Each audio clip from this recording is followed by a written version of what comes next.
Hi, I'm Michael. I'm a boudoir and women's portrait photographer. I work here in New Jersey and my clients come from all around New Jersey, New York City, and I still find it surprising to say from around the East Coast. Today I'm going to be answering some of the most common questions I get asked about boudoir, the boudoir process, and getting a little idea of how this whole thing works and getting to know me a little bit better. So thanks for taking time to watch, and hopefully this video will be helpful, will answer some questions you may have, and maybe even help you learn a thing or two about the boudoir photography process.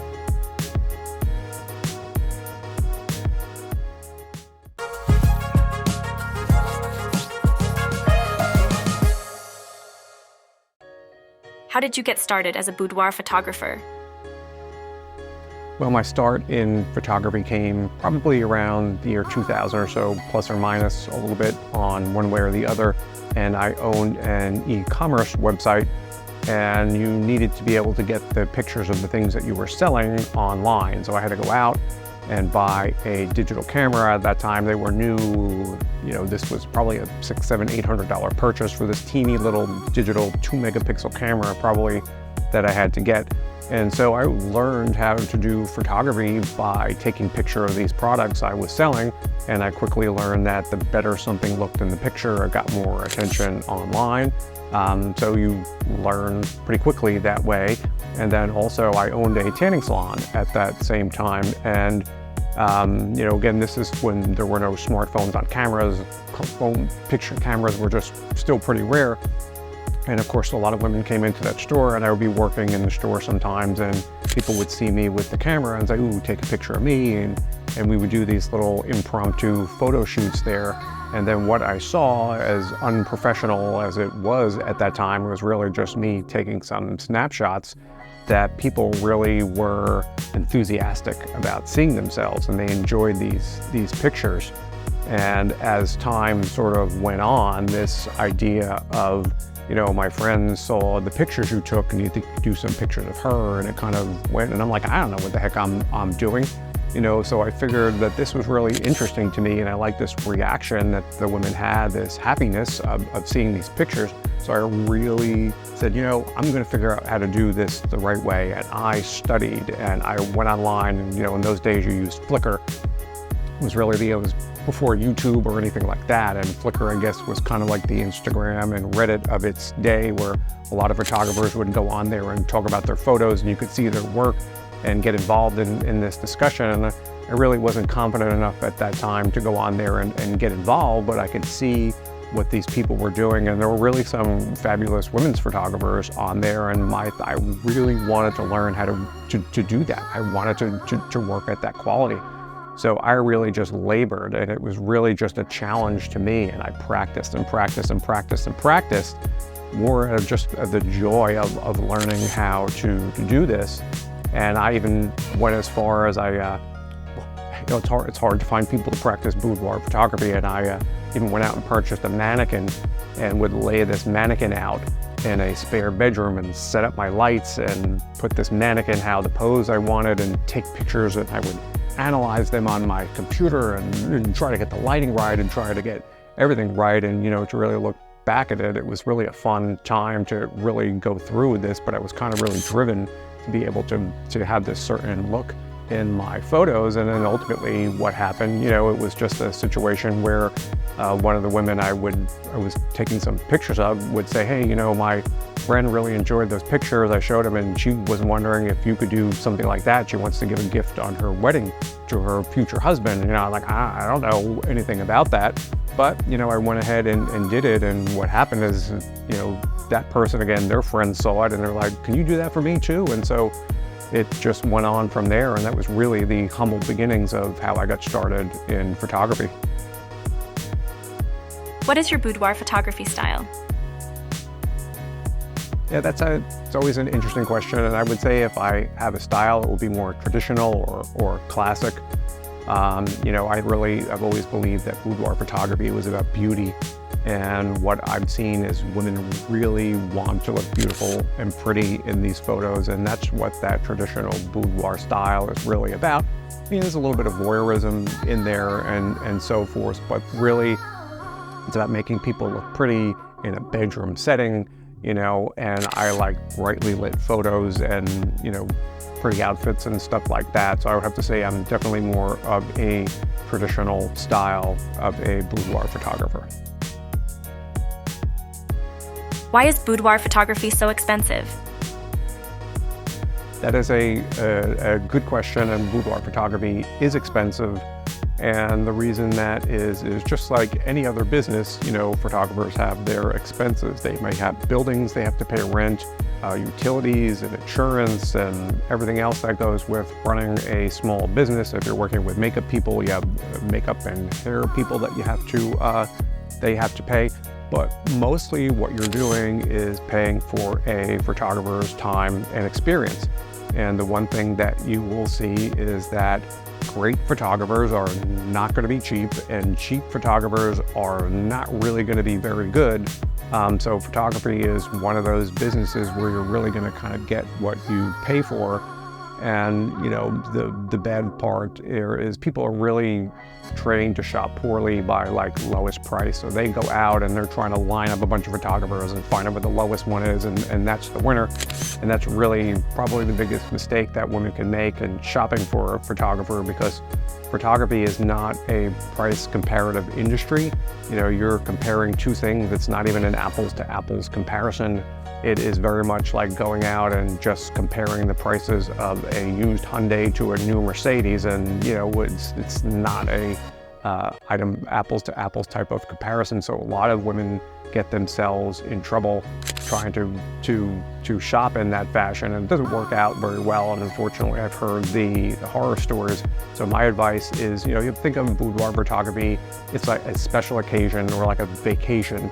It's best to save up, do it the right way, get a great photographer, and then you will wind up enjoying those photos that you got for years to come. Is boudoir photography hard? Yeah, boudoir photography is very difficult, and it takes a lot of practice, and you need that certain ability to be able to do it. And what happens is that there are a lot of people who, for instance, 2 or 3 weeks ago, were on Instagram spamming everybody they knew to join their MLM, and that didn't quite work out for them. So they decide to pivot and become a boudoir photographer, and 2 days after that, they're spamming everybody to come and sign up for their boudoir photography because they want pictures taken. And in photography, there is this very low barrier to entry.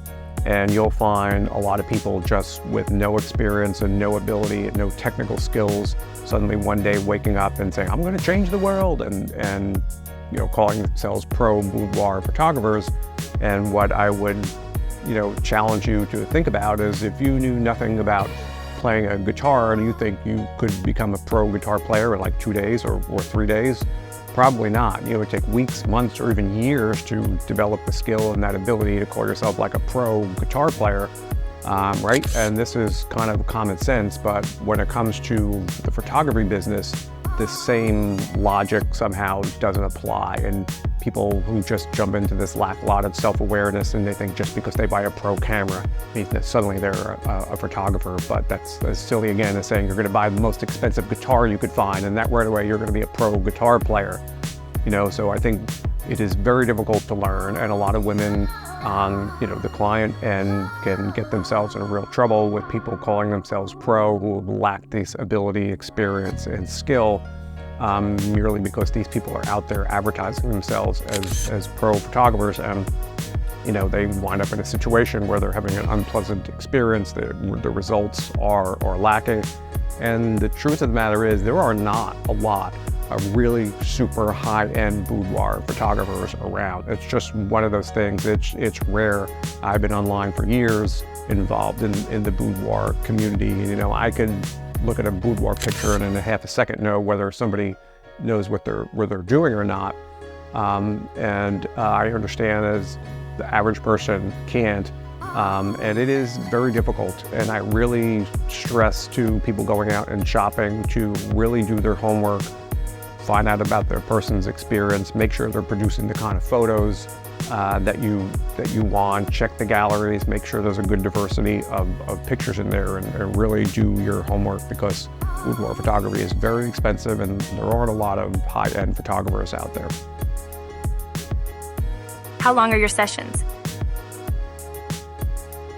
How long are my sessions? Well, that's a good question, and I don't particularly and never have operated with any type of a time limit. I always thought that was a very strange way to sell photography, because when you are selling photography, you're selling a result. You know, and I would say if you were going down to get your hair done and you go into the salon and they ask you whether you wanted the 10-minute haircut or the 20-minute haircut, that would be kind of a little strange, right? Because you're paying for a result. So I would always warn women going to get boudoir photography to be very careful of photographers use a lot of very strange pricing methods, like by outfit or by minutes. You can wear 2 bras. It's just really bizarre and not how photography is sold. You know, so just be careful first of people making photographers with very strange pricing methods. And in terms of how I operate, you know, generally we're there for several hours. It's not a situation where we're trying to rush anybody through. It's a break from your everyday. It's a little bit of a vacation, you know, from your everyday routine. And typically when my clients come in, if they're doing hair and makeup, the first half hour, 45 minutes or hour or so is just going to be getting hair and makeup done. Then we have a little bit of a break there. We're looking over the outfits, coming up with a little bit of a plan, because everybody has certain outfits they want to do that are important to them. So we come up with a little bit of an outline of what we're going to do that day. And then once we start, you know, taking photos, we may be there for 2 hours or so. And it seems like a really long time, but it literally goes by in a snap. So in total, we're probably there for 2 to 3 hours, or maybe even a little bit longer on session day, because I want people to enjoy it, have fun, relax, and enjoy the experience without having to think about time limits or having to rush through something. And to me, that just always made sense. Are boudoir videos popular? Yeah, boudoir videos have grown in popularity like crazy. And 4, 5, I mean, they've always been around, and, you know, but it was just very rare when someone would come in and say, "Ooh, can we film a little video?" It was kind of a one-off thing here or there. And then I'm going to say 4 years ago, maybe plus or minus, it just started to grow. And it probably has to do with like Instagram Reels or something like that. I really don't know, where more and more women would come in and want to do videos in their session. So that was really involving a whole new set of equipment and a whole new, you know, bunch of stuff I had to learn, because doing videos is very different from taking photography. But it was great because it just kept me involved in learning something new. And now, you know, there are sessions that we do that are just all videos. Women want to come in and do a number of short Instagram Reel type videos, or longer, you know, type videos that we do that are a bit more elaborate, and it's lots of fun. And it's still growing as a thing. So yeah, I enjoy doing the videos, and they're a great part of boudoir photography. Isn't boudoir photography only for people who look like models? Yeah, and I think now it's pretty understood that boudoir photography is really for anybody, you know, and I don't really ask the ages of people when they come in, but, you know, I'm sure that customers are probably starting in their mid-20s, women getting married, you know, and I've probably been up through the 60s, and all sizes, all shapes, all nationalities have come through, and everybody has a great time in photography. It really is for everybody to give it a shot. It's fun, so why wouldn't you want to try? And I guess one of the things that happens from time to time is I'll get a message on my website and somebody, "Oh, you know, I really enjoy your photos. They're so pretty, but I don't see anybody on your website that looks like me." And you know, the funny part of that is, I think at this point, and I don't know the exact number, but the women in my galleries, about 80–85% of them are just customers, you know, who have volunteered their picture. They're just teachers or accountants or, you know, homemaker or whatever. They're just my regular customers who we put up there just for everybody to see that this is, for everybody. And that's the fun part of this, is that transformation and people seeing themselves kind of in a light they never thought they would be, or they would look like that. So it's always fun for me to say, hey, yeah, those are the people just like you on my website, and let's, make that transformation happen, and you can enjoy yourself like that. So I always get a kick when I get those messages, and just goes to show you the power of boudoir photography, and the truth of the matter, it is for everybody. Everybody can have a good time. So come on down and give it a shot, and we'll take good care of you. How long before my wedding should I come in? Yeah, it's always a popular question, and the number of brides I work with just keeps steadily growing over the years, and boudoir is a great gift for a wedding. It's fun to do. It's a personal kind of a gift that people can do, and I always understand that brides can have very hectic schedules, especially as you get closer and closer to your wedding day. There's more going on, more decisions and stuff like that, and things become hectic for brides. So I always suggest to come in at least 2 or 3 months before the wedding. It can be even earlier as you want to. And what people don't often think about is, that photo session is actually just a short part of the whole process. And then after that comes editing, which may take weeks, and the selection process, and the printing and the binding and the shipping. So it can take a while from the start of the session to when you get your actual physical product in hand. So I always tell them at least 2 to 3 months to be safe. It could always be earlier. And then also too, and some people are afraid that, they'll have their session early and they don't want an album or something lying around at home because they're afraid it's going to get discovered. That's okay. You can always do your session, do all that work up to that point, and an album can always be shipped out, closer to the wedding day, so when you need it. So good planning there. Don't blow the surprise. Are all boudoir photographers the same?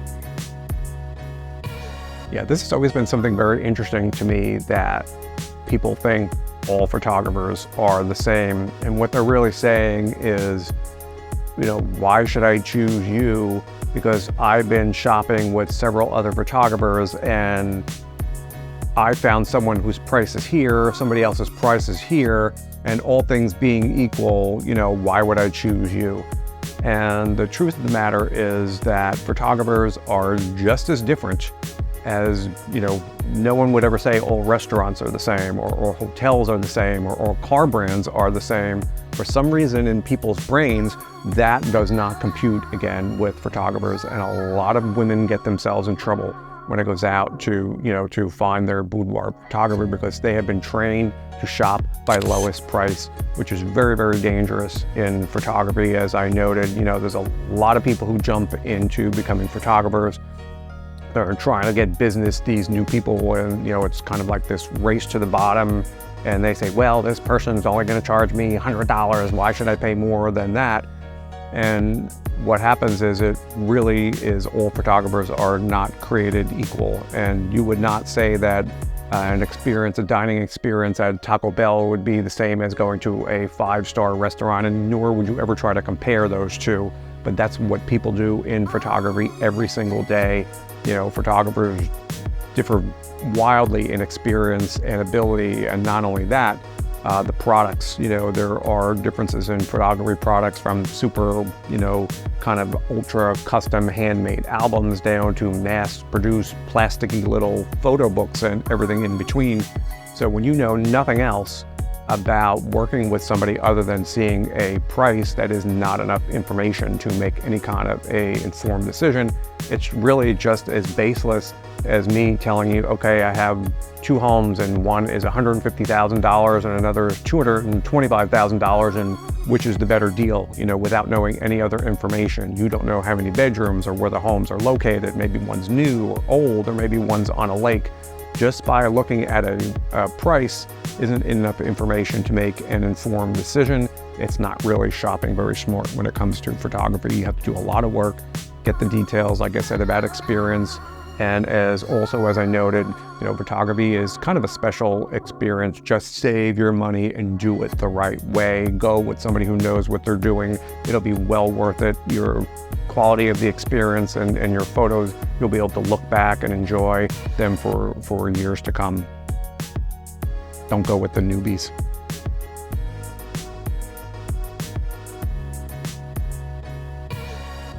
Well, thanks for everybody for stopping in today and taking a little time to get to know me a little bit better, getting to know about boudoir photography a little bit better.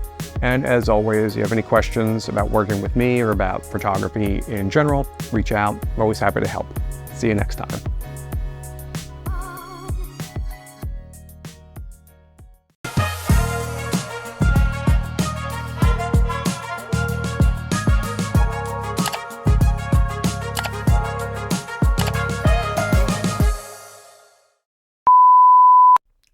Okay. I'm ready.